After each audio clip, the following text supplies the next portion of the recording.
Hello, and welcome to another episode of Truth Wanted. I'm your host, ExXtian Erin, and Truth Wanted is a live call-in show that happens every Friday night at 7 p.m. Central, where we want you to call in and tell us what you believe and why. Our lines are open, so if you want to give us a call at 512-991-9242 or through your computer at tiny.cc/call Truth Wanted. Oh, sorry, tiny.cc/call TW. Each week, we feature a special host and our special guest host, and tonight is no exception.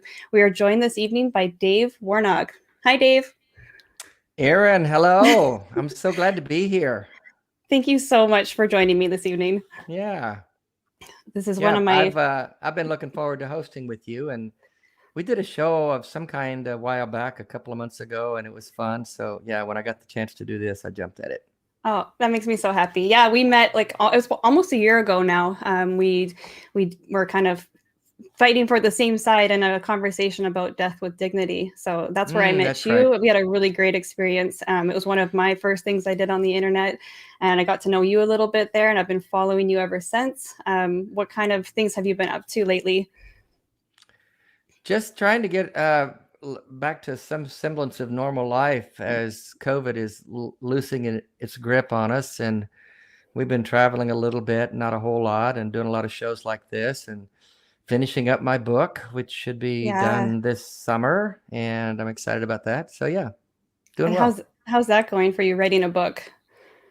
It has been a cathartic experience. It's just like reliving my whole 37 years as a Christian and the deconstruction of it. And it's just, yeah, going back down memory lane. Some memories are tough to relive and some are pleasant. So it's a mixed Yeah. bag. Yeah, totally. I know one of the things that you and I have in common is that we both came from a charismatic kind of evangelical background. Um, are you going to share some of those experiences in your book about some of those? Yeah, there's one scene like you remember who Benny Hinn, you know who Benny Hinn Yes. is, right? Yeah. Faith healer, charlatan, scam artist. That's on his official. It's on his official resume, I think. But yeah, I share an experience of going to a Benny Hinn crusade, and my thoughts about that. And even then, in the midst of seeing that, I really wasn't buying into it. I'm thinking there's something wrong here. Yeah, that's interesting. I remember thinking back a lot of those times too during those really kind of the more wild events that I went through as a Christian, and like fully engaging in it, but there's always just like this little kind of part in the background that I'm like, this is a little bit weird, isn't it? Yeah, I'm wondering if people like us who had um, some fringe doubts all through that process, if that is the reason why people like us get out of it, because others that go through the same kind of life don't get out of it. Like my older brother, as he's still an Mhm. evangelical pastor, and my siblings and my own daughters. I mean, so yeah, you have to have a little bit of a skeptical edge, I guess. Yeah, yeah. I've heard it described too that the denominations that focus on things like faith healing and these evidence for like speaking in tongues and those sort of things, that the demand or not the expectation from God is quite high in those Mm-hmm. denominations. So when you finally start to kind of doubt that, that you could kind of like the bigger the disappointment and the more dramatic and more traumatic it can be for a lot of people coming out of those kind of denominations, because it was a very intense experience. And then once you kind of realize it's all falling apart, there's a lot to kind of wade through after that. Yeah, I yeah. know. Those of us that were deeper in it and had greater expectations of God and expected Him to be more involved in our lives, when we come out of that, the fall is hard. I mean, and the Mhm. disappointment is great, and you're traumatized. Thinking as opposed to the person who just kind of casually went to church and prayed a prayer, but when he was a kid, but never really got involved. I mean, their exit is a lot less traumatic than someone like us. Yeah, I think so. In my conversations with people, it seems that for other people coming from maybe a less intense background, their deconversion seems to go a little smoother for them, I would say, in some ways anyway. Yeah, totally. Dr. Marlene Winnell, you know, who coined the phrase religious trauma syndrome and deals with a lot of deconstruction trauma in ex-Christians. She speaks to that issue, that the more involved you were and the more intense it was for you as a believer, the more intense and difficult it's going to be for you on the way out or when you get out. Yeah. Did you ever go through a period where, like, shortly before you left, you actually kind of had your most intense belief kind of right near the end? Because that's what happened for me, and I keep hearing it from other people too. It's like you're not ready to like deconstruct or leave, but that last little bit you push extra hard to kind of make it work, and then when it doesn't, you kind of everything falls apart. I had 2 or 3 years at the end of my faith where I was on staff at a church. I was a pastor. I was preaching and teaching. I was praying and fasting. I once fasted 21 days in the midst of that season where I was just really in hot pursuit of God. And it was almost I didn't think about it at the time, but as I've been writing my memoir, I realized that was kind of like this last push to make it make sense, to push all the doubts and questions aside and just deep dive one last time. I wasn't thinking that way at the time, but looking back, it looks like that's what I was doing. Yeah, definitely. Didn't work. Yeah. Another thing you've talked about, which I really appreciate you bringing up, is kind of the way that you structure your life when you're in that intense of a faith denomination, like the expectation that Jesus is coming back like any 5 minutes, and how you can kind of make your life choices based on that expectation.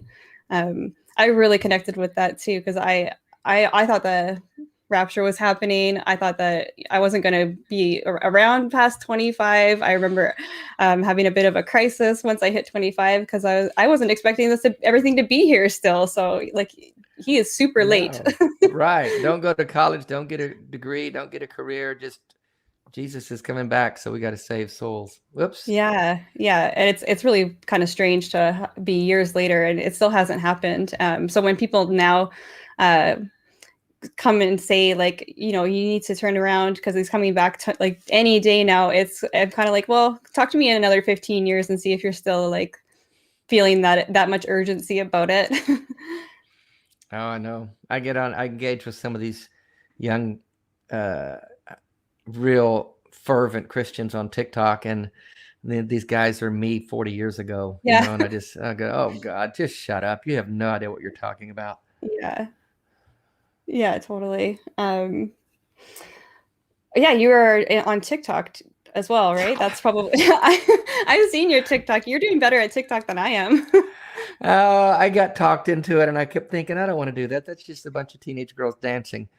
And it's not. I've had some really good conversations. I've met some really, really good people on there and made some good connections. And yeah, it's just another platform. It's another way to connect with people. That's all this is. It's just all these platforms are an effort to connect with people, because that's where the life is those human connections. And if we can't, my preferred method is to meet in person and to have actual human connections. But in lieu of that, and until then, these are good platforms and good venues for connecting with other humans. And that's what it's all about to me. Yeah, definitely. You kind of go wherever the conversation is. It's a lot to learn on a new platform like that, but I think you're doing awesome with it. Thanks. It's yeah. fun. So it looks like we do have some calls on the line here, but first we're just going to take a minute to shout out our patron of the week. So every week we take some time to thank everyone who donates through patreon.com /truthwanted. But we're going to take some time to make a special shout out to our patron of the week. And this week it is Elizabeth Ruff. So thank you so much, Elizabeth, for donating, and to everyone who donates on patreon.com /truthwanted. That's how we make the show happen. So if you want to support what we do here, you can check that out there. So thank you again, Elizabeth. And then I think we're going to get into our first call here. We've got Brian.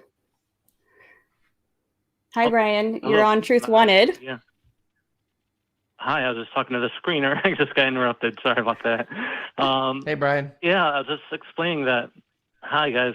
I'm always curious. I've always been an atheist, mostly a closet atheist. But for people who deconverted, and especially the ones that used to have silly beliefs, how do you laugh at beliefs that you used to hold?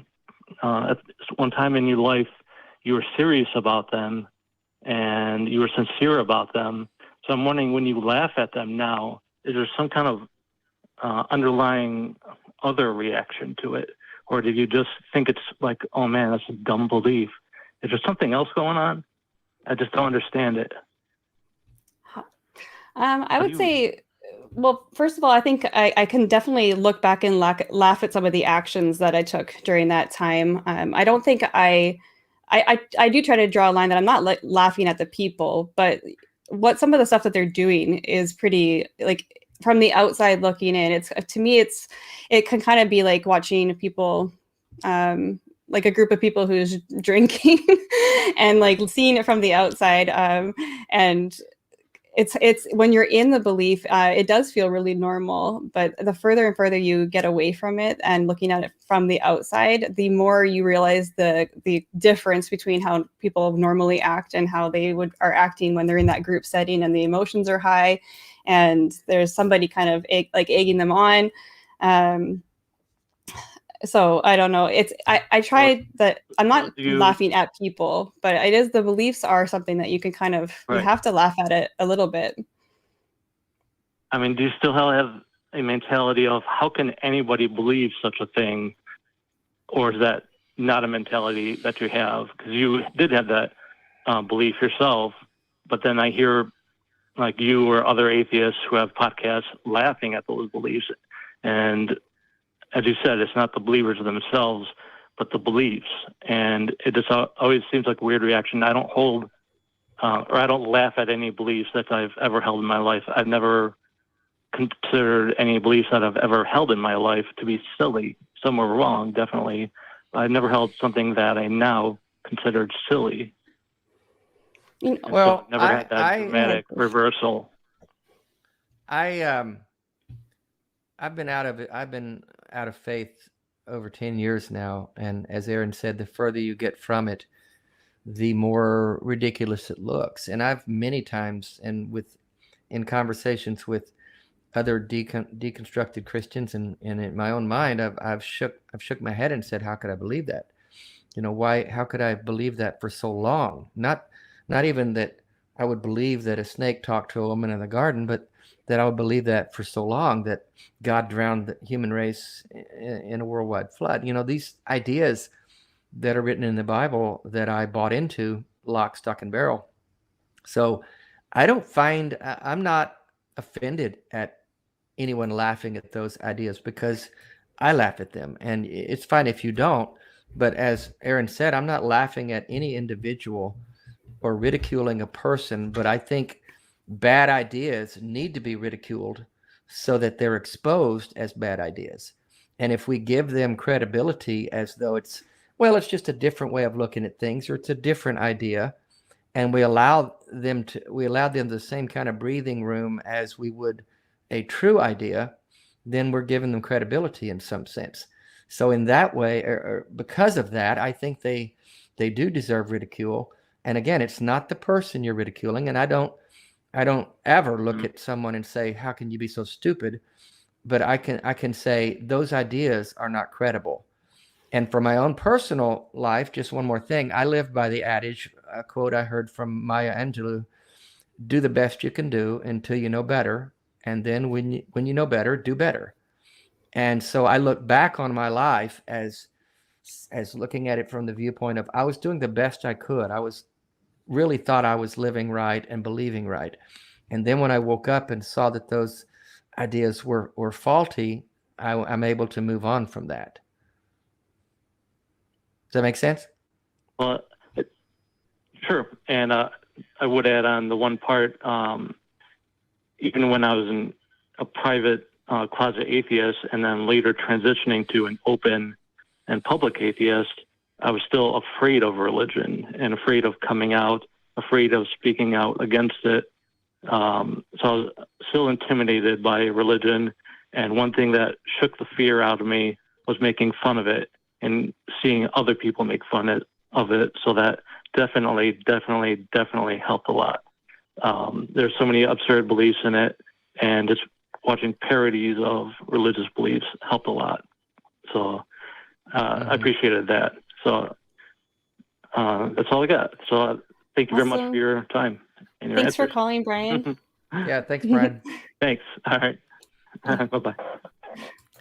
I mean, some people, don't you think, Erin, I've gotten a little pushback from people, don't make fun of that stuff. And I try to be clear, like I just said, that I'm not ever making fun of a person, because why would I? I used to be that person. Mm-hmm.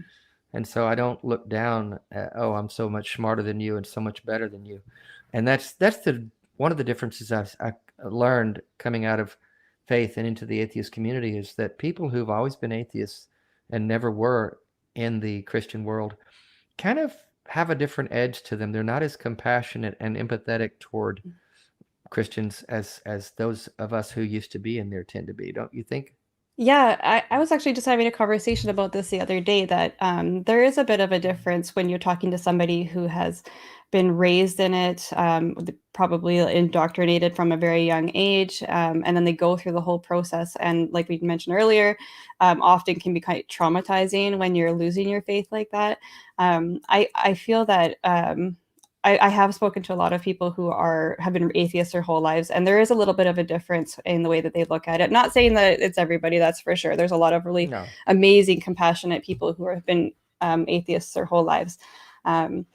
But yeah, I do still look back on those years that I believed those things with some compassion, as well as being able to look at it as a silly thing now. But yeah, I believed it wholeheartedly. I believed it very sincerely, and I know others who very sincerely still believe it. And yeah, but the ideas themselves are worth criticizing. And I think that's easy to make fun of, for a lot of people, making fun of people who are in the more extreme charismatic versions of the faith. I don't know if I mean, we talk about it like it is like from an outsider perspective, but I do still remember what it's like being there and thinking it was all true. Yeah. So yeah, but I spoke in tongues, thinking I was praying a heavenly language that only me God too. could understand. I mean, Me too. I have to make fun of that. That's just lunacy. Yeah, that's probably the easiest one to point out, that this is pretty out there. And that's the one that I get asked about the most when I say that I grew up in a charismatic denomination. I get asked, did you ever speak in tongues? And I'm like, yeah, of course. Everybody did for the most part, everybody did in my church. It was very normal. It seemed normal to me. It seemed normal until it didn't. Yeah. Yeah. That's a good way to put it. Yeah. Okay, we've got another call on the line here. We've got James. James is looking maybe for some idea about reconnecting with a family member. Can you hear us, James? Hi. Hi, James. Of course. Hi. Hey, James. Hi. Yeah, How can we help you today? Well, I am trying to keep connection with my family as I get older. I've got an aged mother that is really, at this point in time, very adamant about the family keeping together. That being, brothers and sisters. These are all adults and 40s and 50s and stuff. But yeah, so at one point in time, I felt it very important to stand up when bigotry and anti-trans rhetoric was being spouted across the Christmas or holiday table, and that's led to some resentment and just kind of distancing. I mean, we've kind of grown apart physically, and I don't want us to completely lose touch. So just trying to figure out how to reopen dialogue. Oh, yeah, that's a tough one. What do you think, Erin?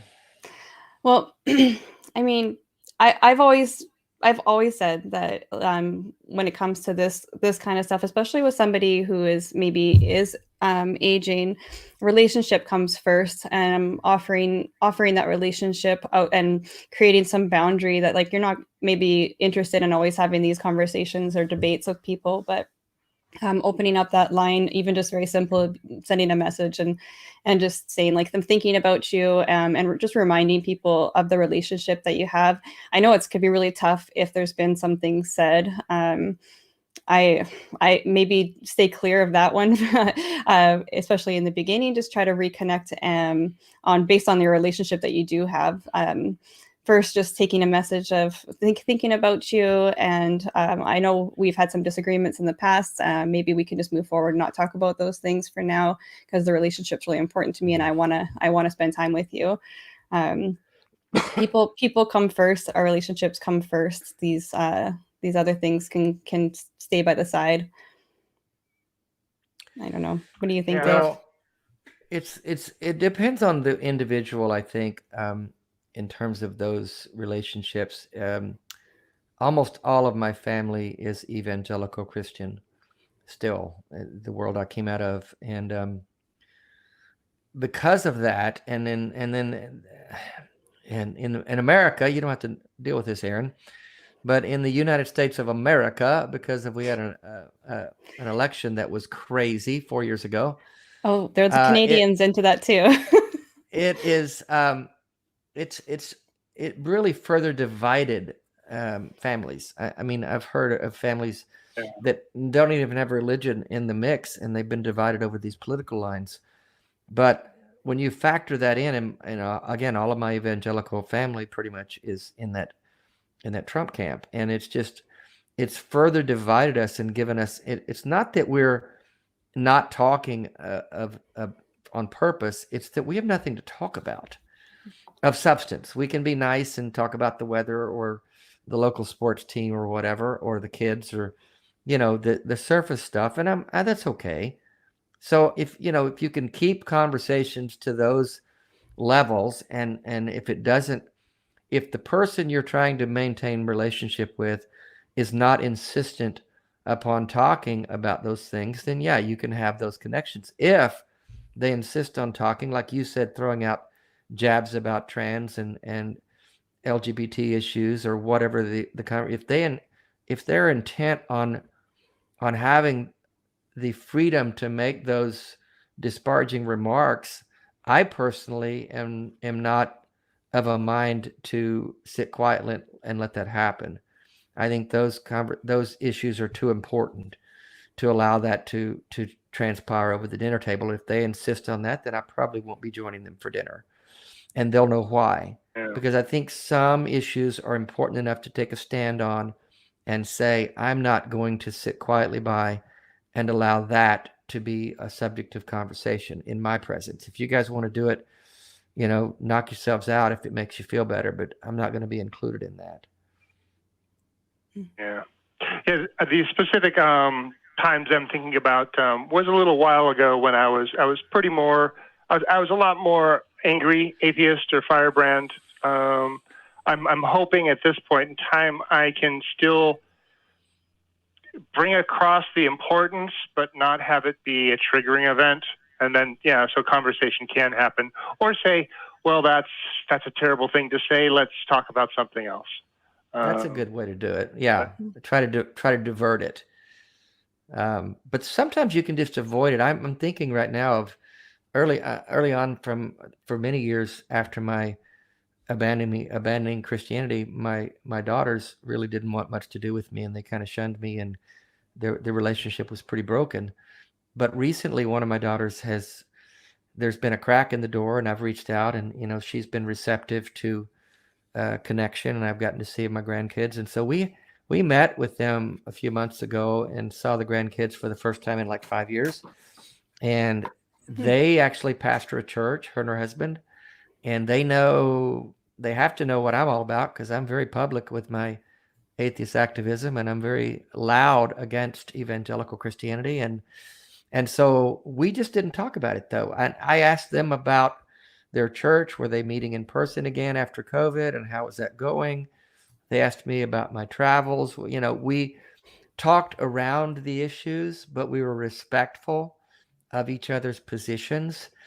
And I can honestly say I respect them as people for following convictions, even if I believe those convictions are wrong and that their ideas about their worldview are wrong. And I disagree with them. I can still say, I respect you for living by your convictions and taking a stand on things. And I believe that. I can honestly say that. But we can agree to disagree, to use a tired term, and kind of respect one another in our various pursuits. And I think that's what we saw. Mm-hmm.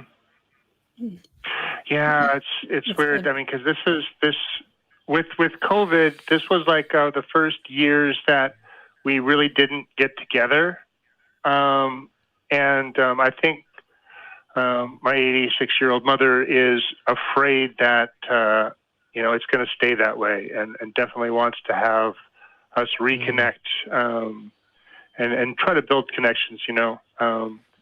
It's.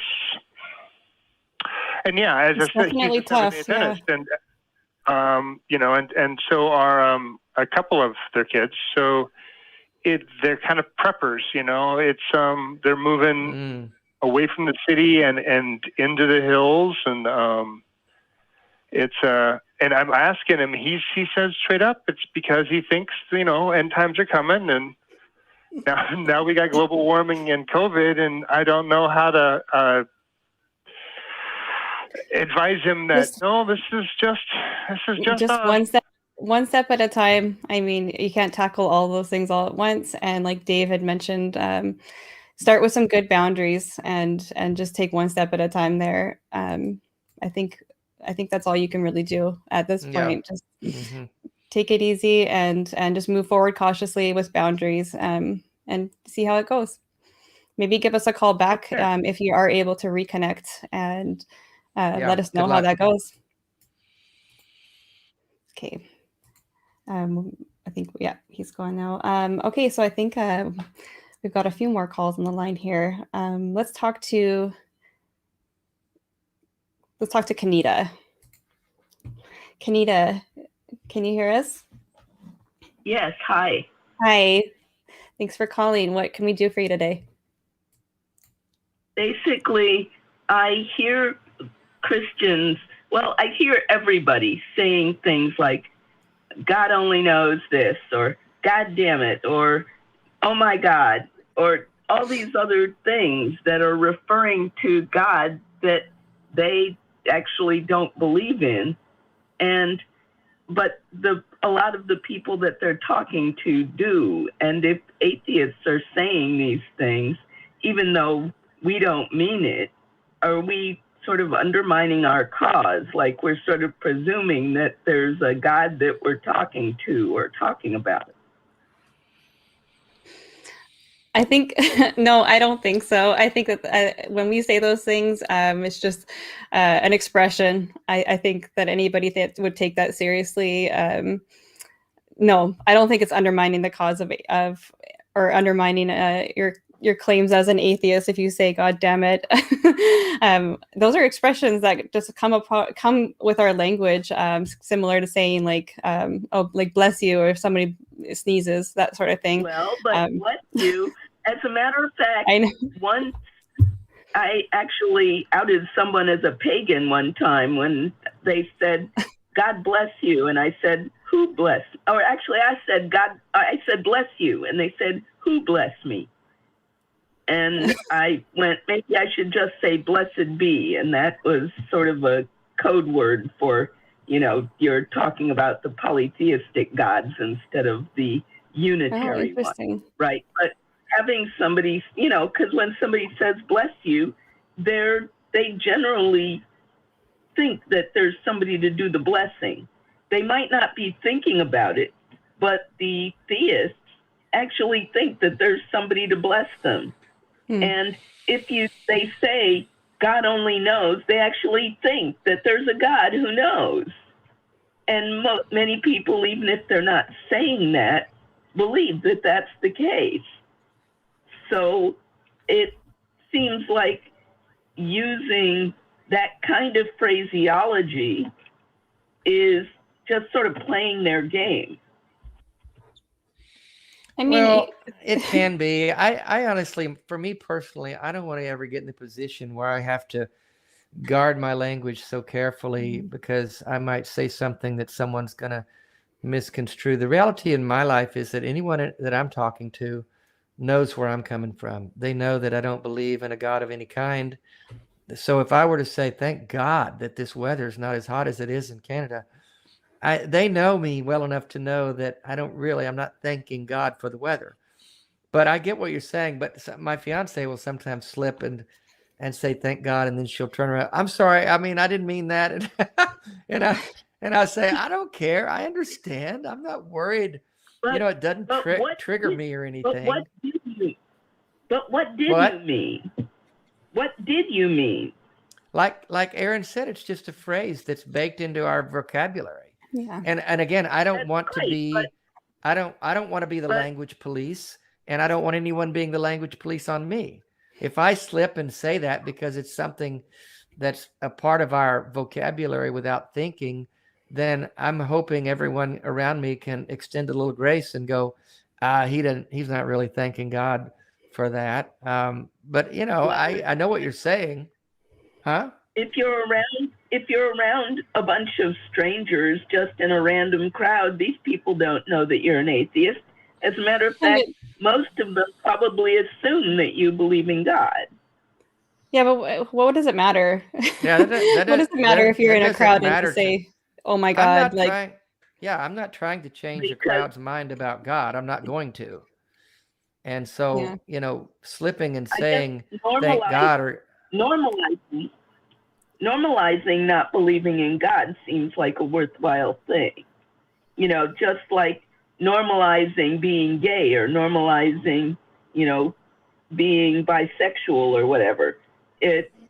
Or normalizing being anything different. Just, because, for example, I know people who are transgender who are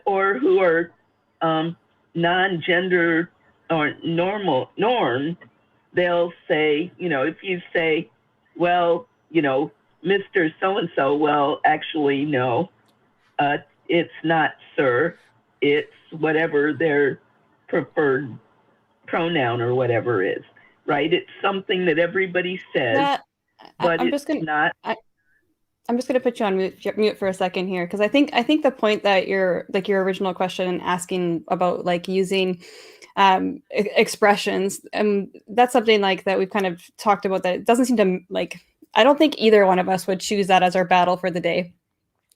When it comes to something like, I think that it's maybe a different topic when you're talking about pronouns and that sort of thing. I think that is probably something worth bringing up and correcting. Yeah, so I think those are two kind of different things. I'm not willing to have an argument about whether somebody uses an expression wrong, but I am willing to maybe argue a little bit if someone misgenders somebody, especially on purpose. So I think it's just a pick your battles. Not making mountains out of molehills, as the expression goes. Another expression. Well, that's a good point, Erin. And I think to conflate those two is a mistake. And, and I don't know, Kennita, maybe you can let her answer this after I ask it. But if you're suggesting that if I'm in a restaurant, once COVID, allows us to, and I sneeze and someone at the other table says, God bless you. If you're suggesting that I should turn to them and say, what God? Which God are you talking about? How's God going to bless me? Do you really think there's a God who blesses me? If I'm going to challenge them, I'm going to come across as a pretty angry atheist. Mm-hmm. And that's not how I'm going to change the conversation in the culture about God versus no God. We're going to change that conversation and that mindset by these kinds of conversations here, by programs and rational discussions, not by challenging people in public who say God out loud. And so if you're suggesting that we take that battle on, as Erin said, then I would respectfully disagree with you, because I don't think that's a way that we're going to influence people positively. We're going to come across as angry, bitter atheists who want to deconvert the whole world. So Maybe you could speak to that. I don't know. Yeah, I unmuted you. Oh, thank you. I'm actually not saying that you should necessarily challenge people on it, but maybe think about it when, instead of saying, God only knows, say what you mean, which is really nobody knows, right?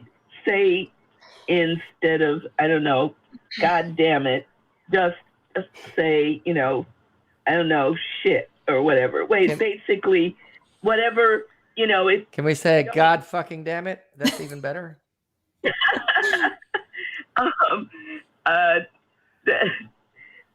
I think that would probably cause different battles. I'm basically trying to keep God out of the conversation. I hear what you're saying. Have this being, be or non-being, be part of every conversation. It seems to come up all the time, and just diluting it, so that there's, well, I guess one could say that if the more we use God, not meaning, or use it unthinkingly, we may be diluting the brand enough so that we deprive it of some of its power. But that's possible. At the same time, there's also the argument for just not, thinking about why, gosh, why did it even, gosh, instead of God, right? Why does it even occur to people to say God in these contexts? Because there isn't one. I don't say, Zeus bless you, right? And I don't know, actually, that reminds me that once upon a time, one of the people who's been put on the naughty list, Bill Cosby, would say, I got a friend named Rudy and he's not busy, so get your Rudy, damn it. Okay, I think I'm just gonna put you back on mute there for a second. I think, it's an interesting topic. I think that as far as I can try, I can't seem to just get that word out of my vocabulary, and I don't think I'm going to put too much effort into like making sure that I'm not going to, because like we said, I don't think it's the battle that I'm really into fighting right now. I have had times where I've thought I need to come up with a better expression. I've been known to say something like "praise be the algorithm" as a kind of a joke, but overall, I don't think it's going to be something that, like you said, dilute the brand. I don't think that is something that I'm that concerned about. And I think that Dave had a really good point that if you go around kind of making a big deal out of all these things, if you're going to come across as kind of combative and, further push that idea that all atheists are angry and want to debate everybody. So I think we're going to let you go, Kennita, but thank you for calling. Good point. Thank you.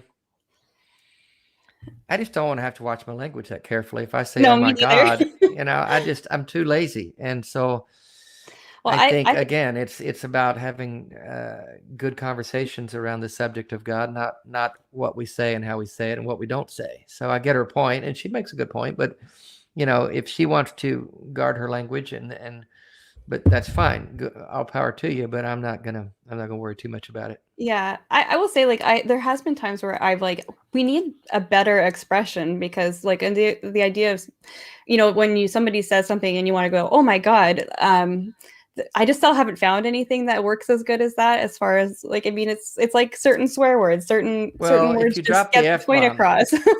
Yeah, that's true. There you go. It adds something to it. So you can make everything better by dropping that in. Okay, that's funny. Yeah, I'm just not that worried about it. Okay, so we've got another call here. Somebody who's interested, since we both came from a charismatic background, Marcus is wanting to know some ideas on how to talk to charismatics, I think. Marcus, can you hear us? Yes, I can. Thank you for taking my call. And hey, Dave, love your work. Love you on all the shows. Thanks, Marcus. Yeah. At this past 4th of July, I met somebody at a celebration, a distanced. So we talked a little bit away from each other, but they classified themselves as a charismatic Christian, and I wasn't quite sure what that meant until they went a little bit more into it, and then it kind of went a little bit crazy because, as my understanding is, they mostly value things like miracles and testimony of supernatural things to justify their belief, which, I mean, I guess a lot of Christians do, but this person just seemed to be like over the top about it, and especially trying to point out modern day miracles that were proof of Jesus and proof that it's like the last days or whatever. And I've talked to people before about miracles and I've listened to the shows, but I'm just wondering, because I think you, Erin, said you were a charismatic Christian before. Is that correct? Yeah. I do. Both Dave and I have had experience in the charismatic church. Okay. I grew up in it. I moved away from it a little bit later on, but I spent about 19 years in it.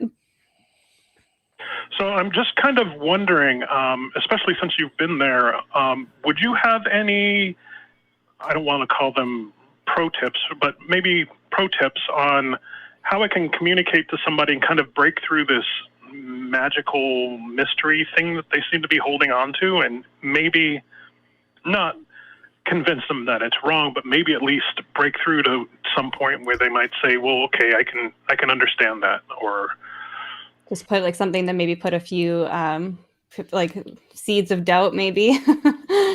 It's just something to kind of break through that, because they're so very involved and they're so very emotional and sure of everything. So yeah, well, I can give you some ideas about what kind of broke through to me.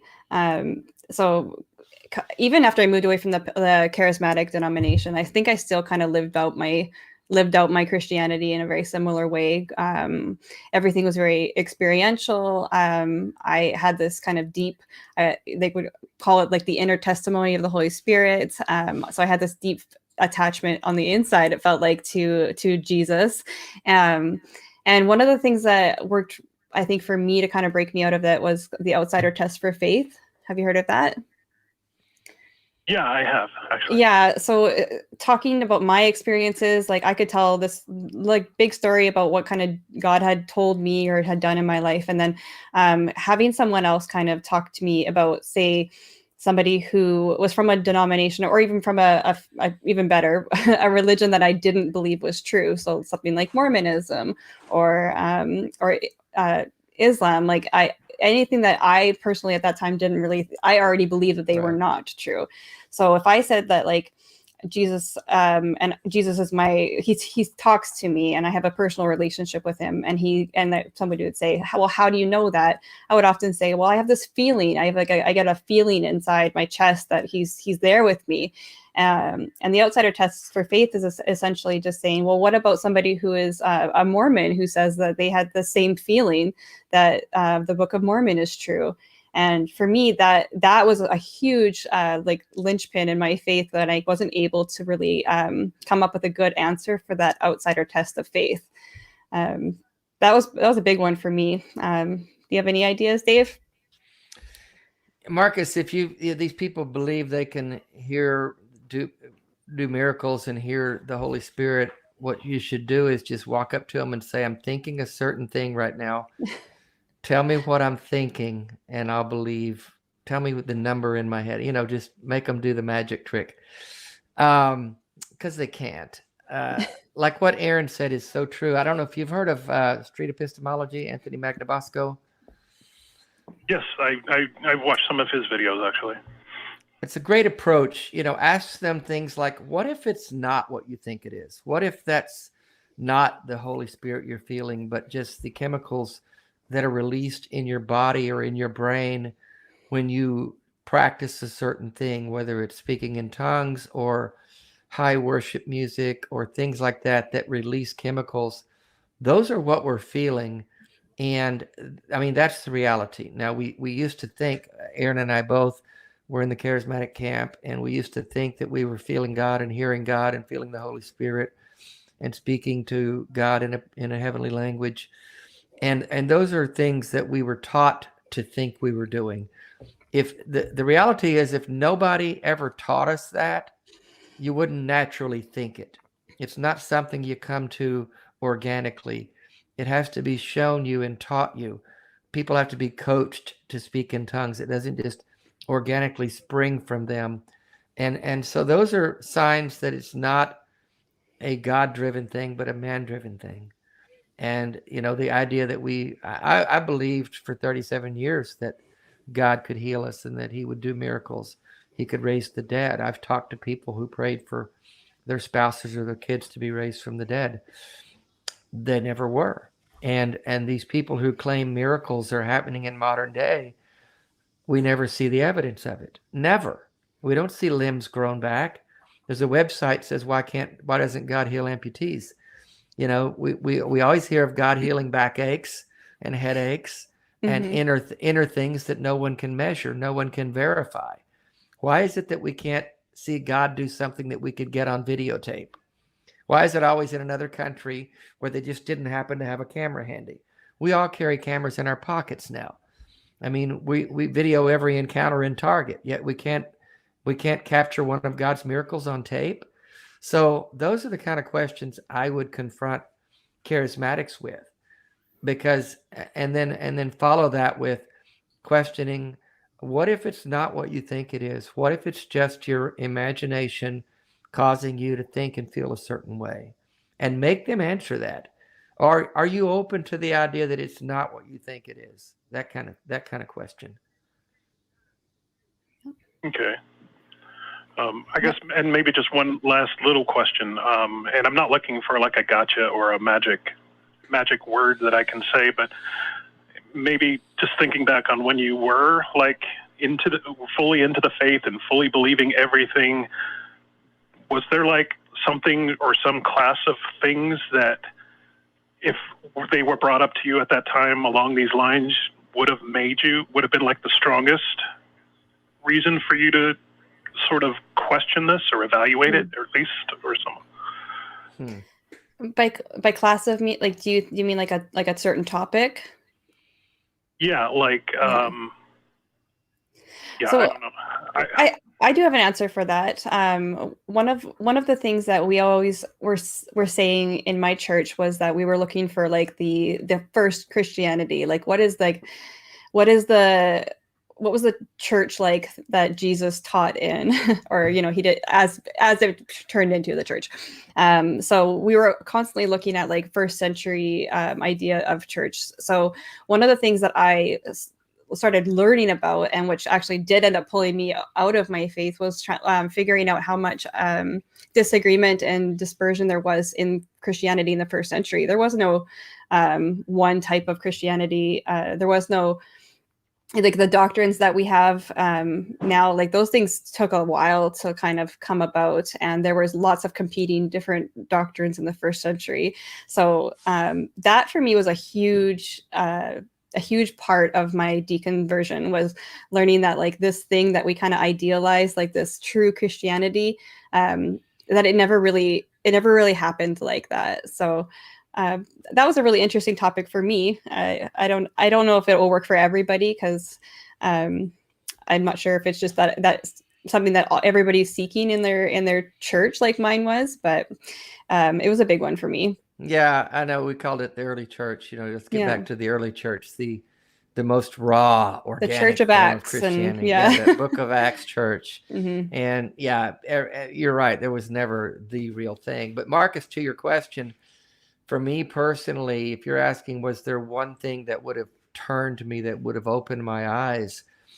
Clearly there wasn't, because it didn't. And I had a brother who had a 23-year-old daughter killed in a car wreck, and they prayed for her. I had another pastor whose son was killed in a car wreck. I had a church member that was burned in an industrial accident, and we prayed and fasted for a whole summer, for 3 months, 24/7 prayer.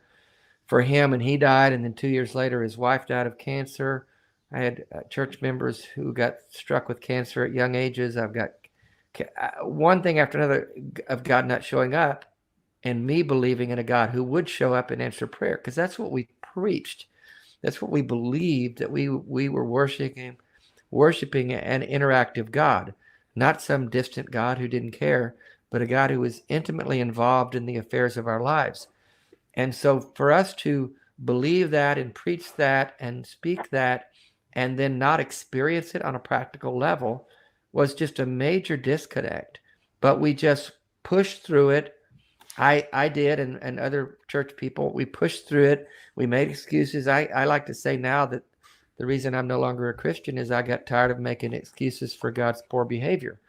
And that's kind of a summary of the culmination of years and years and years of a God not showing up. And it's one thing to believe in a God that was distant and uninvolved. Then you can excuse that. But when you believe in a God who's involved and answers prayer, because the Bible says he answers prayer, and you're just believing what the Bible says, and then time after time after time, you don't see that happen, you have to make a lot of excuses, and you have to really give God pass after pass after pass. And it gets exhausting.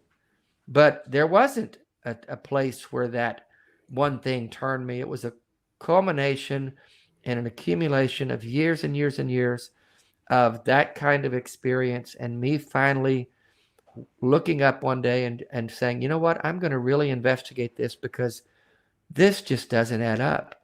And then after examining it for a year and a half, 2 years, coming to the conclusion that I believed a lie all those years, and then being incredibly embarrassed that I didn't do that way, way sooner. But, Marcus, these people, I guess that's my way of saying to you that these people that you're talking to, or if it's an individual, there's probably not going to be one thing you're going to say to them where they're going to go, oh my God, you're right. Because they're so embedded in that ideology, and it's such a part of their culture and a part of their DNA, if you will, their spiritual DNA, that it's going to take them coming to a place of looking for it themselves. I mean, you're not going to probably have that conversation with them where they're going to go, you're right, Marcus, I'm an idiot, I've been believing the wrong thing. But a culmination of many conversations or many questions can have a cumulative effect. And so, it's a death of 1,000 cuts. So I would encourage you to keep having those conversations and challenge them gently and ask them to ask questions. But it's probably going to take them coming to the end of their own answers and realizing they don't have answers. And for each of us, it's a different journey, and it takes longer than others. But, I would just keep asking the questions if you have those opportunities. Yeah. Okay. All right. Well, thank you guys very much. Erin, I am so happy to see you on the show. Thank you. And thanks for calling in today. Yeah, I'm looking forward to more stuff from both of you. So have a great day, and thank you again. Thanks, Marcus. Bye, Marcus. Yeah, charismatic. I don't think that there's any one thing that works for anybody. It is it's a long process, and for some people it takes, I've heard people say it was 6 months or whatever, and other people, they'll say, actually I was struggling with my feelings of doubt for like 15 years before I finally took the time. Yeah, and some never question it. They live their whole lives continuing to, I think of someone like Kenneth Copeland, who's just getting crazier. Yeah. But I used to follow him. His kid came to a camp I worked at. I've been in his meetings, and he wasn't always that crazy. He was just a preacher who preached the word and tried to really dig into the word of God and break it apart word by word and make it come alive. And in that time of life, he did for me. And that whole word of faith movement, I was involved in that. But somewhere he just, when you keep doubling down in that and just keep digging yourself deeper into it, you lose touch with reality at some level. Yeah, I think so. And he's just gotten batshit crazy. I mean, Jesus Yeah, you know, Christ. it is interesting because you're like, you kind of have to be like, it wasn't like this. It wasn't always like that, was it? Because No, I agree. no. I agree. A lot of these street preacher and these televangelists have gotten a lot worse, especially with the radicalization of the evangelicals in the American and the Canadian churches. It's not just Americans over the last few years. I just wonder if because like you said earlier, we were maybe talking before the show about, Jesus coming any day now, and that sense of expectancy. I mean, when you live on that sense of expectancy for 40 years, Mm-hmm. you have to really disconnect from reality to think that's okay. Yeah, I you think just so. it'd be like you were pregnant and the due date is next week, and then next week the due date is a week later, and then the next week a due date, and you keep moving that, and then it becomes a year later, and then 2 years later. Oh my God, you got to start at some point going, what? Yeah, Wait. you gotta hand it up to them, like their determination to make it true or to make it feel real. Like that takes an unbelievable amount of self deception, really. So Yeah. yeah. Well, I got to thinking some of them, and let me know if we need to take a call. Yeah, But we do have some more calls on the line here. okay, But go let's ahead. go, because I Okay. can I'll pick it up. I could talk about charismatic stuff all day. It's like it's very interesting. Tell the viewers to stay tuned. We're gonna both speak in tongues at the end of the show. So. No, that's a different thing. I haven't done that yet online, but I have told people I will someday. Okay, so next we're going to talk to Autumn from California. She wants to talk about the usages of language with the words like atheist. Okay. Hi, Autumn. Hi, how are you? Good. Hey, Autumn. How are you? Is this notes from Autumn? This is notes from Puck. Puck should have written that in the description. So right now I just see Autumn, but I was like, Autumn from California. How are you? Yeah, so it's me. Good. I came to talk about the fire that was on Twitter this week over the definitions of atheism. I wanted to get your guys' thoughts on that because I definitely have a few takes on it, because I feel like there was this movement to get people to start using the word atheist, and a more gentle or humble definition was proposed for like the average lay person or the average atheist to use, which is a lack of belief in any gods, right? And then there's this push from the philosophers who engage in dialogue or in debate to use the philosophical definition of atheism, which is the assertion that there are no gods.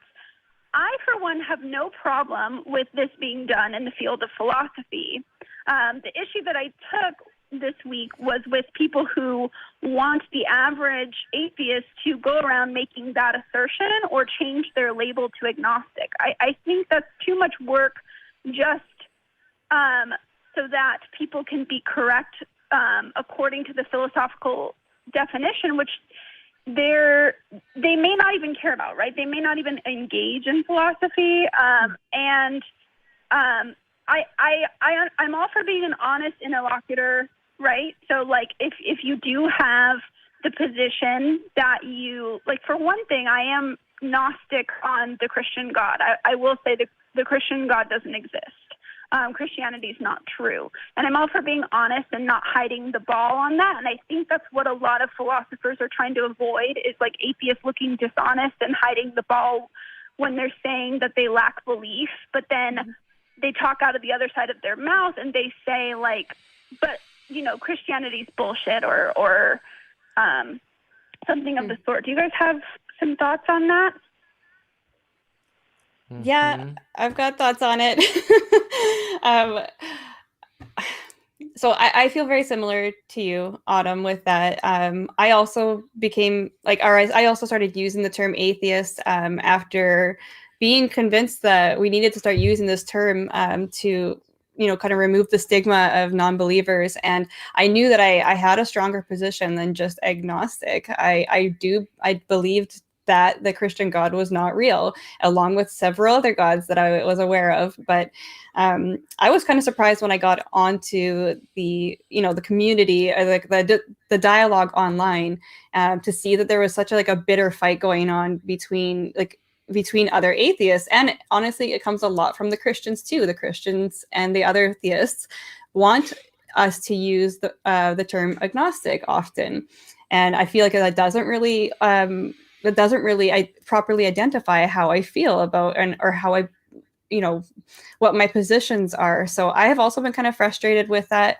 I have tried talking to some philosophers about it. I have vented my frustration that it feels kind of a little bit like elitist to tell all lay people that they have to use these proper philosophical terms. And I think that using the word atheist in the way that I have been has been a good thing as far as getting my position correctly when people are talking to me. When I did go by agnostic, I had a lot of people, they didn't seem to understand what my position was. And since I started using atheist, they do. But I do feel agnostic on some types of God concepts. So it's a thing that requires conversation. It requires a little nuance. So it requires a little going a little further. So yeah, I've been frustrated by the conversation too. And I don't really care what people call themselves. Go ahead. Sorry. Right. No, it's okay. There's a delay. So you had paused and then I was saying, and I think it requires being charitable too. I think theists are incentivized to not be charitable to atheists when they say they lack a belief in a prime mover type of God, because they want atheists to make the assertion that there are no gods. So they're on the same playing field as far as, the burden of proof. So I think they're incentivized in that way. And I also think they're incentivized by narratives within the church that atheists are just generally dishonest and not, that they're hiding the fact that they truly do believe in God, or that they're hiding the fact that that they truly don't with the lax theist position. They're just going to find a way to poison the well because that helps them protect their core beliefs. So I think that's one way that theists are incentivized. And then I think you're right about some of the elitism. Is that the word? I don't know. Some of the gatekeeping on the atheist part, because for some people it's an intellectual exercise. And for other people, the atheist label is not, it's not anything intellectual. It's just trying to describe their position, the fact that they maybe deconstructed a religion that they grew up in. And I mean, I'm not to say that those people aren't intellectuals, but they're not trying to do debate me bro kind of stuff. Yeah. They're just trying to be a person who's best describing with a word their position. And so I do like atheist as an umbrella term for that reason, because it helps connect people under this label to find content that's suitable for them. It helps people in deconstruction and reconstruction in online communities using this keyword. So I'm all for it. Any further thoughts? Yes, a lot. I actually, ahead, I'm glad you called on him, because I actually saw that conversation on Twitter, and I was going to jump in, and then I got distracted with something else, so I didn't.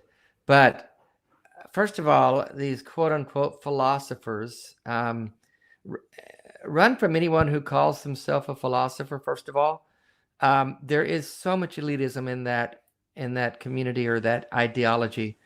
And I'm not going to let any quote unquote philosopher tell me what I have to call myself. They can go fuck themselves if they think they should or could do that. That's my opinion about that. And I'm very, in case you're wondering. Secondly, the term atheist, as I understand it and as I use it, is simply a response to the God claim. It's not a position. It's not. I try to make this distinction. An atheist is not claiming there is no God. And if someone is saying that if you're going to call yourself an atheist, you have to make the claim that there's no God, that's bullshit. It's just a response to a theist claim. When the theist says there's a God, my response is I'm atheist. I don't see evidence for a God, and until I do, I'll take that position to that claim. In terms of who we all are, the word agnostic just simply means we don't know. So in that sense, we're all agnostics, because we really, at the end of the day, we don't know. There could be a God of some kind out there, and I'm not going to take the position that I categorically say that there's not, because then I have to prove that there's not. And I don't want to put myself in a position of have to back up a claim that I can't prove. So I'm simply responding to someone else's claim. And I don't see evidence for a God of any kind, whether it's the Christian God or any other God. And until someone can bring compelling evidence for that, I'm going to continue to hold to that position. So I would call myself an agnostic atheist. And to speak to that term atheist, the reason that I try to use it very deliberately is because it has such negative connotations. And it's a bad word to so many people. And they do think we're angry and that we're mean and that we're bitter and that we hate God and that we want to tear down everything. We don't. We're kind and good people. We're love. We're generous. We're just like everyone else in the neighborhood. If we're good people, if we're kind-hearted, trying to do our best in society, we just don't happen to believe in a God. And so I'm of the opinion that the more we use that word in the right way, then we can do our little bit to chip away at the stigma of it. So that's why I used to shy away from the word, but now I embrace it wholeheartedly, because I want people to get to know me as a good person and recognize, okay, Dave's a good person and he's an atheist. I need to think about that. And that's kind of how I see that whole big picture. You and I had very, very similar thinking and taking on that label, because at first I used the agnostic label for those reasons, didn't want to be associated with all the narratives that went along with atheist, and then eventually took on the atheist label for the same reasons as you. I did want to mention before we moved on that just to be charitable to the philosophers in the conversation from Twitter, I had a Discord conversation with Theoretical Bullshit. That's his YouTube channel. His real name's Scott Clifton. And his concern, it wasn't about gatekeeping or being elitist. From what I understood, his concern was having an honest description of how you're presenting yourself to your interlocutor within philosophy. So that wasn't his position. Was not that philosophers should go around and dictate how everybody uses language, which I disagreed with him on the fact that they do, because he seems to think that they don't. And all three of us are having the experience where there are people in philosophy who want to dictate how people use the word outside of philosophy. And so that's where I'm just going to speak to the audience right now and just say that don't let anybody bully you out of using the atheist label if you think that describes you and that's the label that you want to take on, because I think especially for people who are just getting their feet wet in trying to have these conversations, it can be a little bit daunting to have all these people who are very well versed in this discipline, in this in the discipline of philosophy, I mean to say, to kind of do some intellectual hazing, you know? And I don't want that to deter people, because I'm really for building a community. I don't want to do intellectual hazing. I want atheism to be accessible. I want these conversations to be honest. And I don't want to just own people and debunk people and debate people, you know? Mm-hmm. Yeah, I agree. And if we're telling people what they have to, how they have to identify and what they have to say and use this word for that. And if then I don't know what is that gaining? What are you trying to do by that? What is your end game in doing that? And, you know, tell him to have me on his show. I'll talk about this all day long with him, because I really have some firm convictions about this. My interest is in having conversations that are meaningful and move us forward. That's with other atheists. That's with deconstructed Christians. That's with current Christians. And if we're fighting about terminology like this, and we're navel gazing and looking at philosophical terms and trying to use the correct terms, we're going to miss the bigger conversation. And that's what's important to me. Yeah, that's how I feel too, Dave. I feel like this is another one of those things where we can spend so much time being pedantic about words. Whereas, yeah, the bigger thing is here that there are people who are in harmful, high control religions, and they need out, and they need help, and they need people that are willing to stand up and share their story and call themselves an atheist and help break that. I think if somebody was coming out of their religion, maybe they kind of are in that space where they are not convinced anymore, but they want to get into the conversation, and then they come online and all they see are atheists or other non-believers battling over who's going to get the label with each other. That seems so to me like just such a waste of an opportunity. And honestly, I feel like a lot of you'll see this a lot on like Twitter too, like a lot of the apologists, and they'll be high-fiving each other every time they see us arguing about it. So I just I don't want to waste time on it as much as I do find it interesting. We need to quit shooting each other and get the bigger. Sorry. But yeah, I think Autumn, you have a good point too. Cathartic for. Yeah, I think you have a good point too, that we do need to be charitable to people. That we need to, it's easy to get frustrated with these things. But Autumn's point earlier was just that we need to try to be charitable for people who are really into philosophy and want to talk about it too. So again, it comes down to kind of picking your battles, I think.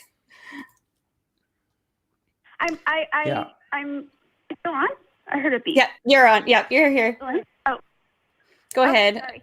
I think it probably would be cathartic for theists to see atheists arguing, because they probably feel a little bit overwhelmed about defending their position, and there's so many denominations. And I remember being stressed out about what was true as a Christian as well, so it can just feel kind of good to know that, like, it's not just your side. I could see the humanity in that. And there was something I wanted to. Oh, I did want to say too. Imagine being stuck in a theocracy where, like, Islam is your government, and you log online to find people who think like you. I just want a term that's accessible to those people, and I don't want those people that deconstruct Islam in another country that are feeling isolated to feel like they have to make an assertion that there are no gods after they've deconstructed their religion, or that they have to abide by a certain label or definition to find community and to have these conversations. Yeah, exactly. I feel the same way. I just feel like it's just something that it's not worth our time arguing over. And if we're really focused on helping people get out of high control religions, then it's something that maybe we should just move on from. But Autumn, I am going to let you go. Thanks here. We do have two more calls. Thank you so much for calling. Okay, thanks for taking me. Have a good night. Good night. Okay, thank you. Bye. Okay, we have two more calls and about 15 minutes left. So I think I'd like to quickly talk to Sterling. Sterling has a question about aliens. Can you hear us, Sterling? Yeah, that's right. Loud and clear. I was wondering, basically I'm on the fence about it myself, but I was wondering what it would take to convince you that aliens are visiting Earth in so-called UFOs, or Earth's atmosphere, stratosphere, whatever you want to, all the spheres. What would it take to convince you that that's really happening? Well, evidence. Yeah. I was going to say, first of all, we have to clarify that a UFO or a UAP does not mean alien. But I think for me to be convinced that there was aliens, I would have to see some hard evidence. Yeah, I'd have to see them probably in person and verify that they have no human DNA. And there's, reports from just anything that would present to me as empirical evidence would probably move me in that direction to be more confident that aliens are real. Yeah, it's like anything that is I'll say bold claim, because that's kind of a bold claim that there's extraterrestrials among us visiting from other planets. It could be true. I'm open to the idea, because, why would we think we're the only beings in the universe, intelligent beings in the universe? So, yeah, that could be very well a real thing. But incredible ideologies and incredible claims need incredible evidence. And it's just like anything that Christians would claim. If a Christian says God can raise people from the dead and has, I'm going to need to see that, other than stories in a book. I'm going to need to see that. It's going to need to be verified. And so I treat an alien claim or a ghost claim or anything like that the same way that I would treat a Christian claim. If it's a really incredible claim that's beyond the norm that we've experienced, that we have understanding of, then you're going to need to show me that. And we should have video evidence. Like I've said many times, we have technology now to be able to capture that stuff beyond vague saucer-shaped blurry images, that we've all seen. And like Erin said, just because it's a UFO, it means unidentified. We don't automatically make that jump to an extraterrestrial being. So just hard evidence. That's the simple answer for me. What would convince you, Sterling? The scientific. I'm sorry, repeat the question. Oh, sorry. I just said, what would convince you? So where's your line there? Well, if I had to put it on a scale of 0 to 100%, I'd probably be at around an 80% that they are visiting us in UFOs. That's where I'm at. But that being said, for me personally, I'd say 90% is my threshold to where I start to say that I believe stuff, or at least say it publicly. And part of it is I kind of find myself wanting to believe in these things. I grew up on the X-Files and really finding shows like yours and in your network, it really made me start taking a long, hard look at, do I believe it because I want to, or do I believe it because there's evidence? Well, let me ask you this, Sterling. I'm sorry. Why do you have an 80% belief that it's real? What's your basis for that? Oh, great question. And this is tough for me. Again, I would say visual evidence is one of the main things. I would say that Sorry, can you repeat that, Sterling? Sure. What did you? Sure. I would say that one of the biggest factors is video evidence. Video evidence. Oh. Okay. So you've seen some video evidence of aliens living among us. Oh, I didn't say that now, but I've seen a lot of video evidence of strange things in the sky. Put it that way. Okay. UFOs. And then the CIA came out and released some videos, and I've heard scientists say that they are moving in ways that that we don't have the capability to do. And so, I mean, again, I'm on the fence. I'm not going to die on that hill, but I was just wondering what it would take to convince you specifically. I wanted to get you very specific. Yeah, I'm not convinced by the videos myself. Even the claim that these are things that we can't do. I've seen some pretty detailed review videos of people explaining different things about the camera lenses, and when they zoom this way, it can make it something look, I don't know. There's a lot of good explanations out there that, for me, it comes down to like, what is more likely, that there's something going on with the camera lens and like the reference in the background, the horizon or whatever it is, or that there's an alien race that's been visiting us, but no one's been able to catch. I am intrigued by it all, and I think it's good to have a line of what would convince you. But I'm not quite convinced yet that it's anything beyond just an unidentified flying object. But we're gonna let you go here. We do have one more call to get into tonight before we go. Thank you, Sterling. Thank you so much for calling.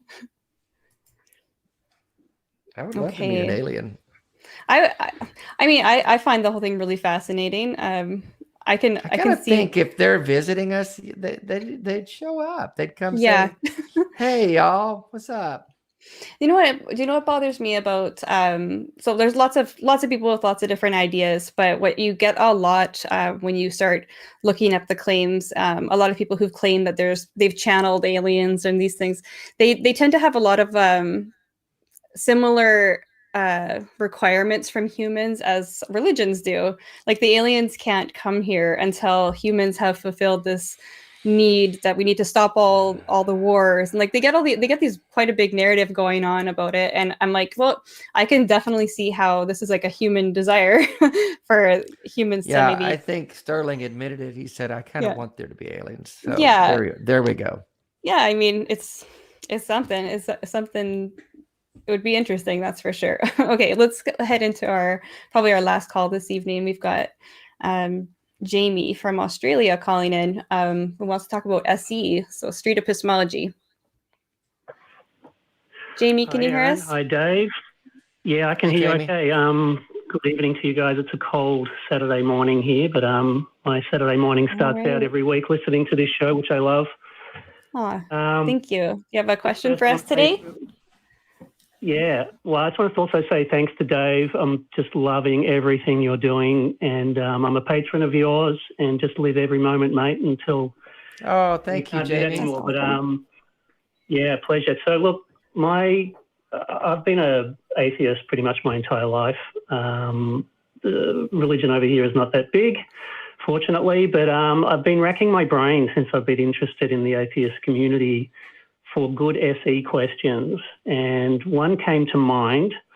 So if you guys could put on your dusty old Christian hats for a second and let me propose this to you. Imagine, and I'm assuming that if you're an evangelical, God speaks to you in some fashion, whether you're having these overwhelming feelings or you hear words in your head. So imagine if God was speaking to you, you guys, and he asked you to kill your mother, a little bit like they did in the Bible, killing the son, and then question them and just say, hey, okay, well, would you kill your mother if God asked you to? Now, out of some super duper evangelicals, you might just go, oh yeah, and you go, okay, well, what evidence? Surely you would need evidence to know that your message you're receiving is from God. What evidence would you need for you to be convinced that this message to kill your mother was coming from God, which speaks to how each of them, you know, each evangelical is actually receiving the word of God. So what would you answer to that back in the day when you were a Christian? You want us to put our Christian hat back on? Okay. Yeah. If someone said that to me, if I was a Christian still, I probably well, I think I would have said no. And I think it would have felt like I was a bad Christian because I couldn't do it. I have some thoughts where you could take those questions, if you know, from the atheist perspective, but I mean, let's get Dave's answer first before we go into that. Yeah, that's the problem. I mean, there are so many variations of Christians in the evangelical world. Most Christians, I think, probably my answer to that, Jamie, would have been, God wouldn't tell me to do that, or God wouldn't ask me to do that. And then if you came back and said, well, he asked Abraham to kill Isaac, I would have said that was an extra kind of thing that God was doing to demonstrate faith in Abraham, because he was going to need Abraham's high caliber faith to generate and to populate the earth of his people. That was a special exemption or a special case, if you will, like Job, that God just doesn't go around doing that. So I would have been pushing back against the question. Now, interestingly enough, on the Atheist Experience a few months ago, that question was posed, and the caller, we asked him, would you kill your son if God told you to? And he said yes. And those kinds of people are scary, if you ask me. And I never was that brand of Christian, if you will. I just, those kind of people, I mean, there are people who've done that, who've killed their kids because they believed, they heard voices telling them to do it, and they went to prison, rightfully so.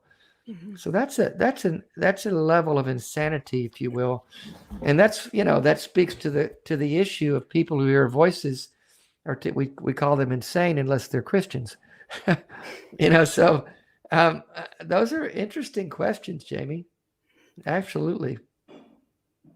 Yeah, look, it's a bit of a sliding scale when you look at at what point do we decide these people are crazy? Because,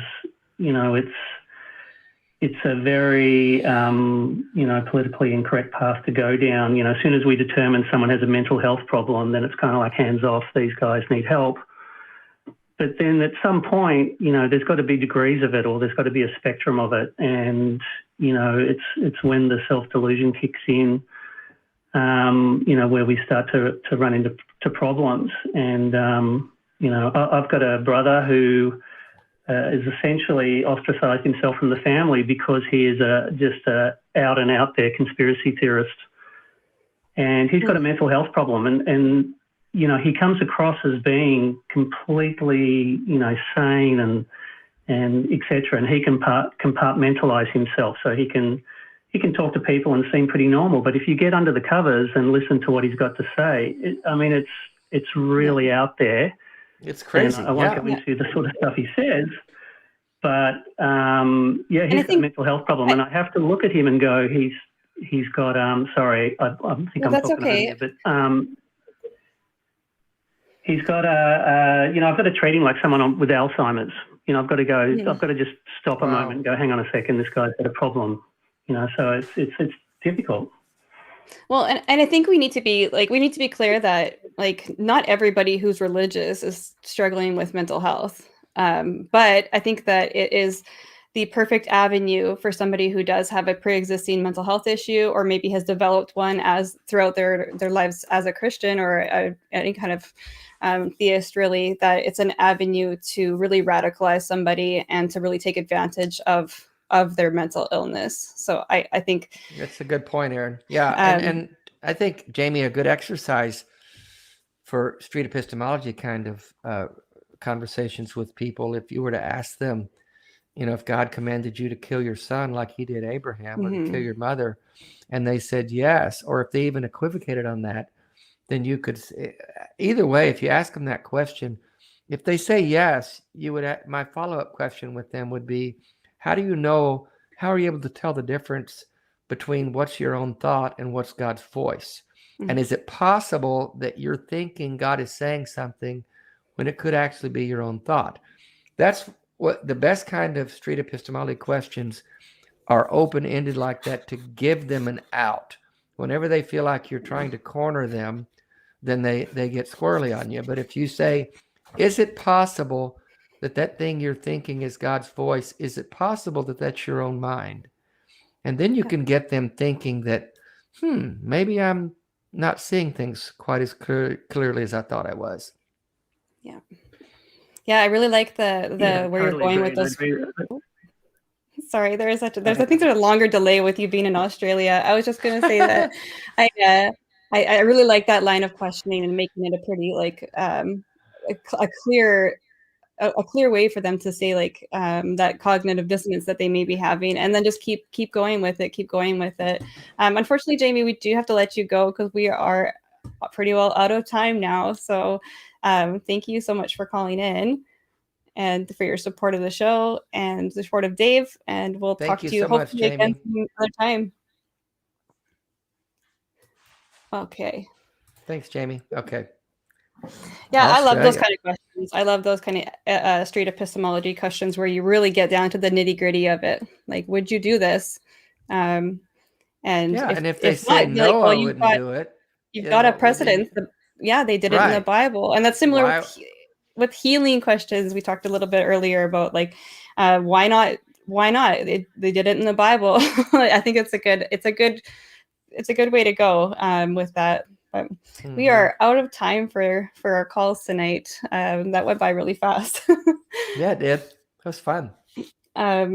Dave, thank you so much for joining me. This was my first time hosting the show by myself, and I felt so much better knowing you were here with me. And that's great. Yeah, just thank you so much. I love what you do online. Where can our audience go find you to learn more about what you've been doing? Well, the website is daveoutloud.com, and all of my links to all my other stuff is there, and the Facebook page is Dying Out Loud, and I'll actually be starting my own live call-in show sometime later this year. Still putting it together and getting the pieces in place, but I want to continue these conversations that are important to have. And, you know, I'm very passionate about what I do and talking about living and dying and faith and atheism and all the things in between. Yeah. Yeah. And all the things that you've seen online, they're all very powerful. I saw the one you did with Seth Andrews, the special. I had to sit down for that one, you know, that one, that one was, it's a tearjerker. Seth knocks it out of the park. He does. He's just so good at his editing skills and production skills. And he, you know, it's fascinating how short of an interview that was. We just sat down in his very studio. Impactful though. Really good. He just did such a great job with it, and I really appreciate him doing that. Yeah, so thank you again for coming. And if you like what we do here on the show, you can support us a few different ways. You can become a Patreon at patreon.com/truthwanted. You can become a member on the YouTube channel for, I think it's 99 cents a month, and you get your name highlighted in the chat, and you get I think your name is in the credit and the little emoji there with Dan's face on it. You could also check out our merch store. And we've got shirts and hoodies and some masks. Hopefully we won't need those much longer, but if you're if you're wanting some of those, I think that's a great way to start a conversation.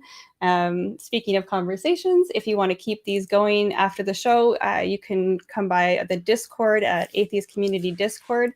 We'll be there after the show for a little bit. There's also a Facebook group.